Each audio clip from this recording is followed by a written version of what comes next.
Hello hi മച്ചന്മാരെ, നമ്മൾ നമ്മൾ ട്രാവലേഴ്സ് പുരി തേടി വരുന്നതിന് രണ്ട് കാരണങ്ങളാണുള്ളത്. ഒന്ന് 12ാം നൂറ്റാണ്ടിൽ പണി കഴിപ്പിച്ച ജഗന്നാഥ ടെമ്പിൾ. രണ്ടെന്ന് പറയുന്നത് ഇവിടുത്തെ സ്ട്രീറ്റുകളിൽ വളരെ ഫേമസ് ആയിട്ടുള്ള ഗീ കാജ.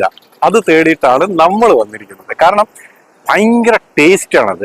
ഇവിടെയുള്ള സ്ട്രീറ്റിൽ കൂടുതൽ കടകളില് ഒരുപാട് കടകളുണ്ട്, പല വെറൈറ്റിയിലുണ്ട് കേട്ടോ. ഗീയിലുണ്ട്, നമ്മുടെ സൺഫ്ലവറിലുണ്ട്, ഓയിലിലുണ്ട്, പിന്നെ ഡാൽഡയിലുണ്ട്. ഇതിനനുസരിച്ച് വിലയും മാറിക്കൊണ്ടിരിക്കും. അപ്പൊ നമ്മൾ മിനിയെ വിട്ട് മേടിപ്പിച്ചിട്ടുണ്ട്. 1 കിലോ മേടിച്ച് 140 രൂപ ഓയിലുള്ളത്. ഇതാണ് സാധനം. നമ്മുടെ നാട്ടിൽ ഇതുണ്ട്, ഇച്ചിരി ലെങ്തി ആണ്, പക്ഷെ ഇത്രയും ഇത് ഭയങ്കര സോഫ്റ്റ് ആണ്.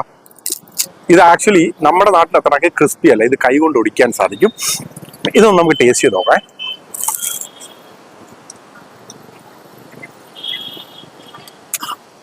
സൂപ്പർ മധുരം കേട്ടോ. അത് ഞാൻ സജസ്റ്റ് ചെയ്യുന്ന ഒരു കാര്യമാണ്. പുരി തേടി വരുന്ന ട്രാവലേഴ്സ് ഈ ഗീ ഗാജ കഴിക്കാതെ പോകരുത്. സൂപ്പർ ആയിട്ടാണ്.